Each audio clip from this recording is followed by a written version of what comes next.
A paz de Cristo. Livro de Esdras, capítulo de número 6, versículo 1 diz assim: Então o rei Dário deu ordem e uma busca se fez nos arquivos reais da Babilônia, onde se guardavam os documentos. Meus irmãos, aqui no capítulo 6, o rei Dário ele pede para buscar, para ver se realmente tem um decreto feito pelo rei Ciro para poder o povo reconstruir o templo. E aqui no 6 ele começa falando que ele acha o registro real e então eles vão fazer aquilo que foi decretado. O versículo 13 diz assim: Então Tatenai, o governador da Quen do Eufrates, e os seus companheiros assim o fizeram pontualmente, segundo decretara o rei Dário. Ou seja, o rei Dário, ele que sucedeu, ele fez outro decreto. Agora o decreto dele foi dizendo que não interrompais a obra desta casa de Deus, para que o governador dos judeus e os seus anciãos reedifiquem a casa de Deus no seu lugar. Ou seja, ali já estava dado carta branca para ser edificado o templo. Aí eles fizeram a dedicação do templo, os sacerdotes, os levitas, os exilados celebraram com regozijo a dedicação desta casa. Imagina, meu irmão, minha irmã, aqueles homens e mulheres que estavam exilados em outra nação por conta de crime de guerra, por conta deles estarem ali, por ter sido transportado, sequestrado, por Israel ter perdido a guerra, Judá, e aí voltar para a terra de origem deles.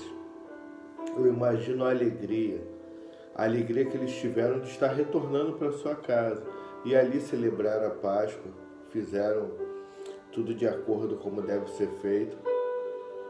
E aí no capítulo 7 já mostra que já entra um outro rei e aí ele manda. Isso daqui, meu irmão, foi 80 anos após Zorobabel ter ido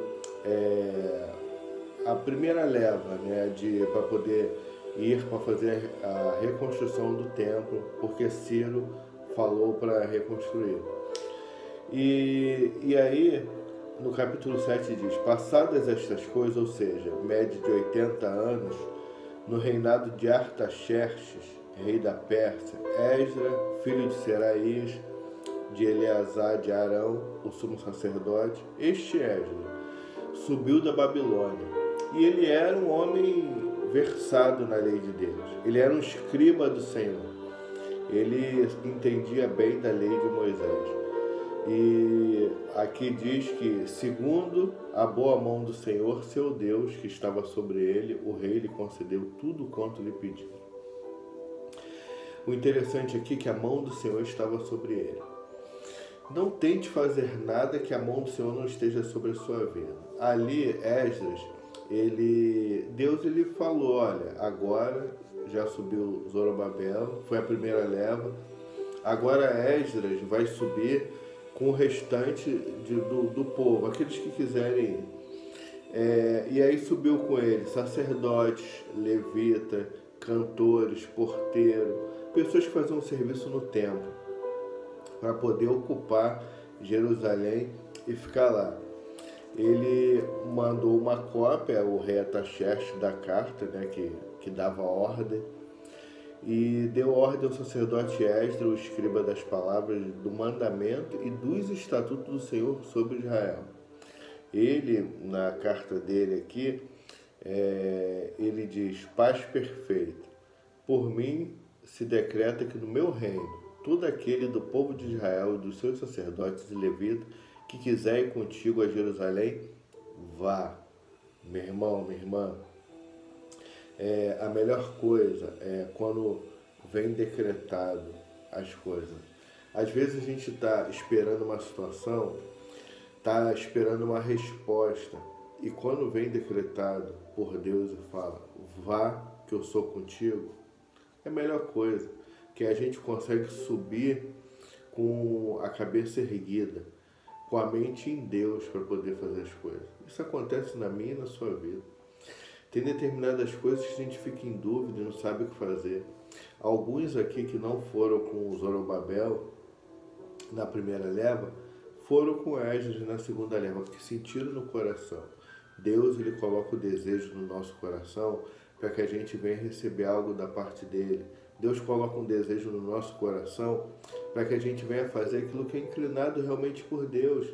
Tem situação que a gente não quer fazer, de forma alguma a gente quer se envolver, se meter, mas tem certas coisas que Deus toca no nosso coração e a gente fala, não, isso aqui foi de Deus, eu vou fazer sim. E aqueles homens e mulheres subiram com Esdras para poder ser a segunda leva para ajudar a reconstruir o templo, após ter sido parada a obra algumas vezes, mas aqui nessa vez Esdras subiu para poder refazer isso daí. E no capítulo 8, versículo 21 e 22, diz assim: então apregoei ali um jejum junto ao rio Ava, para nos humilharmos perante o nosso Deus, para lhe pedirmos jornada feliz para nós, para nossos filhos e para tudo que era nosso. Olha aqui. Deus confirmou no coração de Esdras: vai que eu sou contigo. E aí Esdras foi, vou orar ao Senhor para pedir jornada feliz. Porque no meio do caminho, meu irmão, minha irmã, tem muita pedra, muita coisa de percalço que quer atrapalhar, quer parar, fazer parar a nossa caminhada, a nossa jornada. Imagine a sua jornada, meu irmão. Imagine a sua jornada que você quer estar indo fazer algo da parte de Deus, ou você quer fazer algo que Deus mandou você fazer, ou até mesmo uma bênção de Deus que Deus deu para você, só que você tem que perseguir.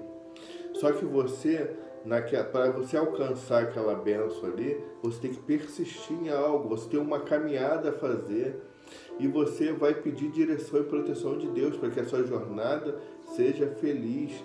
E Esdras pediu assim ao Senhor: Senhor, eu sei que o Senhor permitiu que a gente volte a Jerusalém. Nos dê uma jornada feliz. Nos dê um caminho tranquilo para que os inimigos não venham nos ver e eu venha conseguir chegar a Jerusalém. E aí, no versículo 31, eles chegam a Jerusalém. Partimos do rio Ava no dia 12 e do primeiro mês, a fim de irmos a Jerusalém. A boa mão do nosso Deus estava sobre nós e livrou-nos das mãos dos inimigos e dos que nos armavam cilada pelo caminho. Ah, meu irmão, minha irmã, muitos querem armar cilada no caminho para você, mas o Senhor é contigo. A mão boa do Senhor está contigo. O inimigo ele vai ser envergonhado. Ainda que ele tente se levantar para poder fazer algo contra ti, Deus, ele é mais forte, vai garantir como um escudo no caminho. Sabe, um escudo no caminho que protege para que nada de mal venha suceder, venha querer atrapalhar a tua ida, para que você venha chegar no teu destino, onde Deus falou, não, você vai chegar, você vai completar, você vai estar lá no local onde eu prometi para você. E nada que venha estar no caminho vai te atrapalhar em nome de Jesus. Assim é o nosso Deus. E aí, meus irmãos, chegaram em Jerusalém. E lá a oração que Esdras faz é uma confissão de rasgar o peito mesmo, rasgar o coração e falar com o Senhor. Ah, meu Deus. Primeiro o Senhor deu a estratégia e falou, vai. Segundo o Senhor protegeu no caminho, não permitiu que o inimigo se chegasse. A boa mão do Senhor guardou.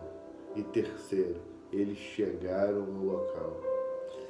E após chegar em Jerusalém, eles se derramaram porque Deus guardou com mão forte os seus. E acabado, pois, estas coisas, após chegarem em Jerusalém, vieram ter comigo os príncipes, dizendo, o povo de Israel e os sacerdotes e os levitas não se separaram dos povos de outra terra com suas abominações. Aqui Esdras encontra o primeiro problema após a volta de Jerusalém. ele encontra um problema chamado mistura do santo e do profano. Eles sabem que a lei de Deus pedia para que não viesse misturar. A gente fala até isso hoje sobre julgo desigual ou mistura do meio do povo ali. E ali os sacerdotes, os maiorais, os príncipes chegam dizendo: olha, o povo está todo misturado. Meu irmão, minha irmã, para você receber a bênção de Deus, primeiro tem que ter uma renúncia. E ali, os príncipes viram que precisava ter renúncia. Chegaram ao local que Deus mandou, chegaram à terra prometida, mas não haviam renunciado. E ali foi falado para que houvesse renúncia. E olha Esdras orando, pedindo uma direção de Deus, agradecendo pela chegada e pedindo direção de Deus para tomar uma decisão sobre isso.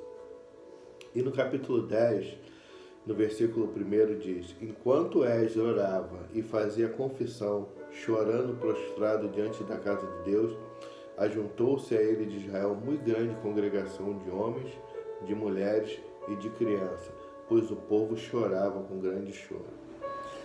Meu irmão, minha irmã, aqui a gente pode entender que a ruptura, ela tem choro. A separação, ela tem choro. Mas para crescimento é necessário. E Secanias, filho de Jeiel, tomou a palavra e disse a Esdras: nós temos transgredido contra o nosso Deus, casando com mulheres estrangeiras, do povo de outras terras. Lembra lá no passado o que aconteceu? Por conta de Acabe se juntar com Jezabel, por conta de Jeorão se juntar com Atalia, filha de Jezabel e Acabe. Olha as transgressões, olha a mistura, olha o santo e o profano sendo misturado. E aqui, meus irmãos, eles chorando, tinha que ter ruptura, tinha que sair do meio. E concordaram com Esdras em despedir as mulheres para que viesse santificar o local, porque eles chegaram bem. Às vezes a gente chega bem no nosso destino, às vezes a gente se coloca perante Deus e fala: Deus, eu vou fazer aquilo que o Senhor mandou, mas não tiramos os carrapichos da nossa vida. E aí acontece o que aconteceu ali.